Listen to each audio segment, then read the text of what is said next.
Hello. Hello. Hello. Oh. Oh, hi there.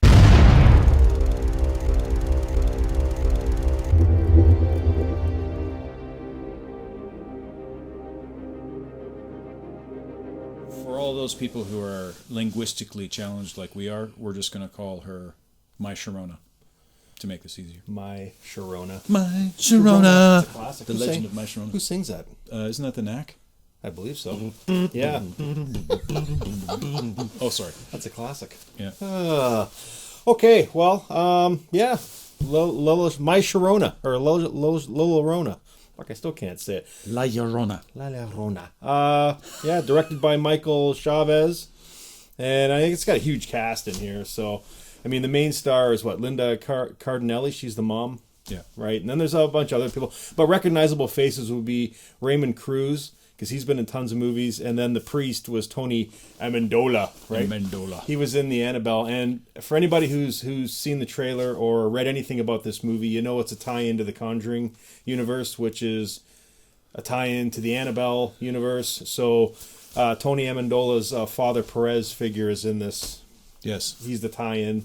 So we're not, I mean, we can give spoilers. It's been out for a little bit. So we'll talk about it because he's the dude that got crushed by Annabelle. Yeah. Out on the steps of the church, right? Yep. So. But he's kicking it in this movie. So. Yep. He's not messing around with My Sharona. Yeah, not at all. So we'll give a basic synopsis. Is Linda Cardinelli is the mother of two. The dad just passed away. He's a cop, and she's a social worker, and she has a case where the mom is being investigated. Goes to the house. This is all in the trailer if you haven't seen the movie. Goes to the house. Kids are locked in the closet, and then it starts from there. Gotta lock them little baggers in the closet once in a while. Hey, it wasn't locked in the closet. I spent many hours of my youth growing up in the closet. Yeah. So yeah, the kids come out, and then La Llorona gets them, and then she puts the curse on. The mother puts the curse on Linda Cardinelli's kids, and the story's on the fucking go. All hell breaks loose when those kids come out of the closet. Yeah. So what'd you think? Well, everybody kind of panned the movie. Didn't do too well, I guess. And you were saying in the box office. Actually, it did. Did it? Yeah, but we'll get to that. Okay. After you're done. Everybody kind of panned it, and I don't know. I just went in and watched it, and I found I broke into Gooseflesh a few times, and I didn't think it was as bad as everybody thought it was. It was definitely better than The Nun. Yeah. And I don't know. It kept me entertained for the length of the movie. I mean, it wasn't the greatest James Wan outing of all time or anything like that. And maybe he's gonna have to find something else to do eventually here. You know what I mean? But I don't know. I didn't think it was like overly horrible. Yeah, no, I didn't think it was either. Okay, so I'm glad we didn't review this the day I saw it, because I would have had a different opinion of it. Because sometimes I have to reel myself in, because I catch myself doing this all the time, and I've learned not to do it with a lot of movies now, especially low budgeted movies, which this isn't. But I just I have to be more forgiving. So, and I've thought about this, and I mean this is what I think about this whole Conjuring thing. So, the Conjuring movie, the first one, set the blueprint for the entire universe from the get-go, because all these movies are the same. Okay, you can strip away the dolls, you can strip away the nuns, but they all have the same blueprint. Act 1, we get introduced to a new demon, okay, unless it's a Conjuring 2 or 3, or even those ones are different, right? But we get introduced to a demon, we get a quick background story. Act 2, the demon latches on to a kid in the most case, or a person, and then Act 3, just, you know what I mean, is where we get the holy figure of some sort fighting the demon and hopefully saving the kid. And all the movies are like that. Conjuring 1, Conjuring 2, Conjuring 3 is probably going to be like that. Insidious, Annabelle is like that, and those two, and I can guarantee the next one's going to be like that. And so is The Nun, to the most part, and this movie is the blueprint as well. They're all the same. So if you can just accept that and then go into these movies, you will like them. You really will, because they do well.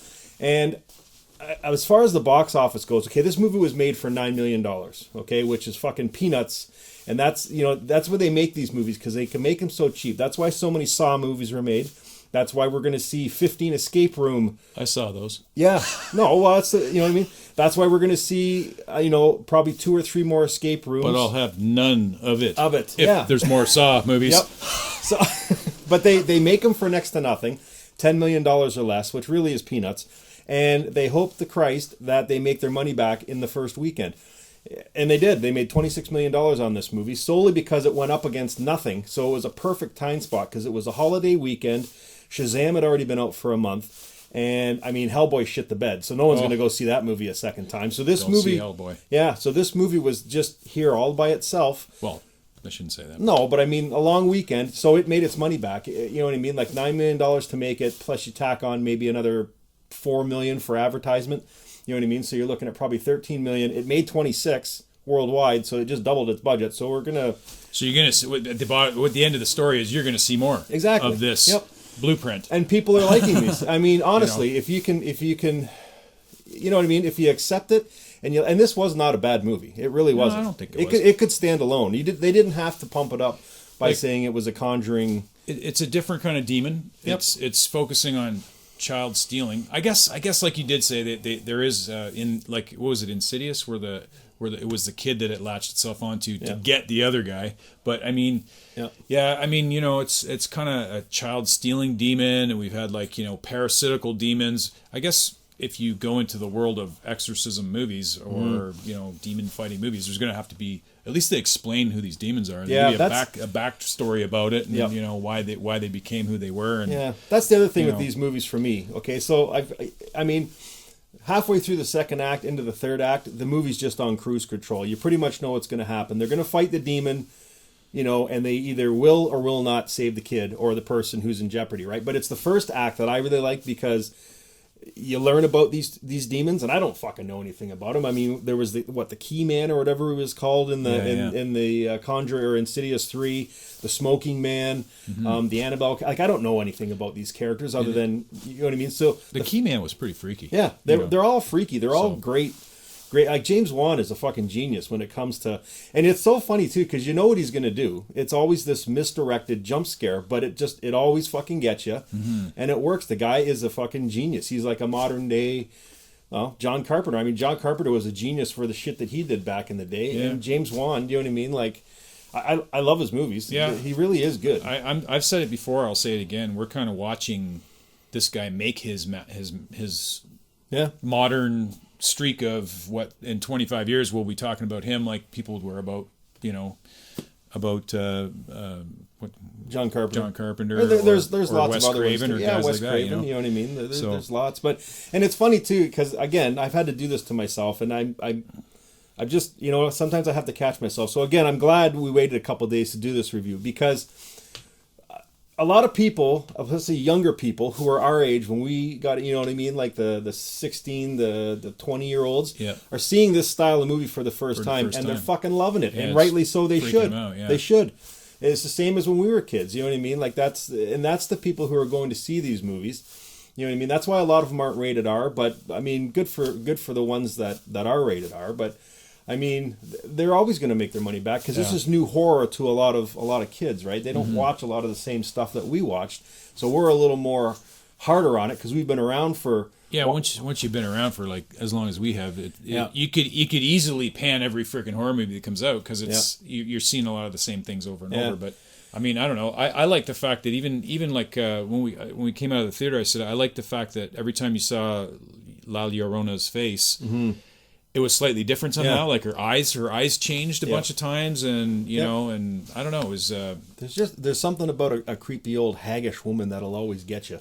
He must have gotten scared by hags or witches or something when he was a kid, and for me, that's what freaks me out. I don't like that either. Crohn's and stuff comes for. So I mean, I'm always going to be kind of partial to these movies because they have he just seems to be able to reach into that kid in your insides that is still worried that fucking Crohn's underneath the bed or in the closet, and that's what he goes for. That's that primal fear that he taps into or whatever. So absolutely. So and I mean, it's just I still to this day, it just pops into my head. I always think that, and it pisses me off because I'm thinking, how the fuck is The Nun so successful?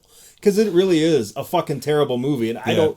But it's just it's probably the worst one in the universe. Yeah, of this it is whole definitely. thing. But then I always refer back to the funny ass fucker that was sitting behind us, who was probably in his mid-20s, and it just it pissed me off at first because he was so noisy. But then after I thought, you know what, this guy is fucking loving this movie, and he's not being like this on purpose. He's genuinely fucking scared of this movie, and I thought, okay, I'm gonna ride this fucking ride because this guy's having a good. He fucking was literally time. going.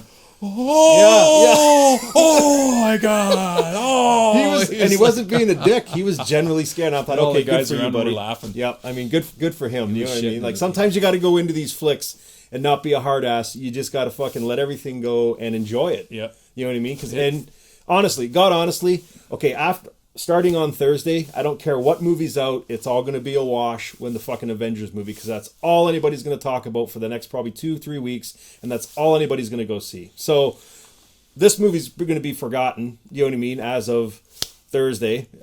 So is Shazam and Dumbo and everybody else, because no one's going to fucking care, because right now it's just all about the Avengers movie. But if you can't get into the Avengers movie and you haven't seen this movie yet, go see this movie, because it really is good. It really is. I liked it. You know what I mean? I got to stop this, get myself, you know what I mean, like in these state of minds. But when I do that, I'd really like to do I'd really like to get Dr. Anton Mysterio in here and do a Let's Talk Horror on jump scares, because we got to talk about that, man. Yeah. Because you can, like, there's a lot of people out there who say that, like, I don't like jump scares. Well, okay, well then you kind of take away half the freaking horror genre right there. What? Like, I mean, what are they supposed to do? But there's a good jump scare and there's a shitty jump scare, and we'll talk about this in the thing. But see, James Wan does it the right way because he misdirects you. Yeah. You know what I mean? Like, it's not just right in your face. Like, he'll jump scare you, but it'll fucking come from behind you. So he's a genius. He really is. He's good at it. Yeah, he knows what he's fucking doing. So yeah, we actually, season 2 of Let's Talk Horror will be starting up soon. So we talked about it. So we just got to get a bunch of shows together, because I love doing that show, and I mean, so do most of you guys too. So, and we got a lot more subs now since we started doing them, so there'll be a lot more people introduced to that as well. So it's good times. And I'm set up for live streaming now, so we can live stream. Nice. It's gonna be good. It's gonna be good times in this 2019 summer.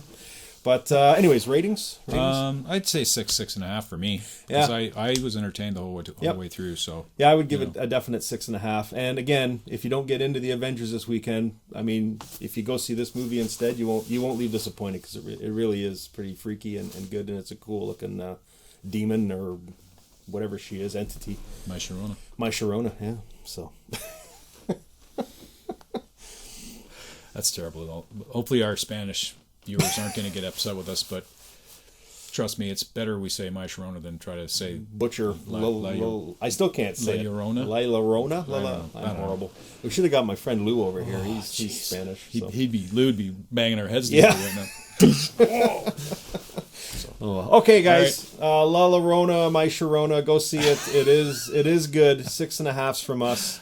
That's correct. Yes, and lots more coming, and we've got season 2 of Let's Talk Horror coming up. So yeah, check this movie out, and until next time, stay scared. Stay scared.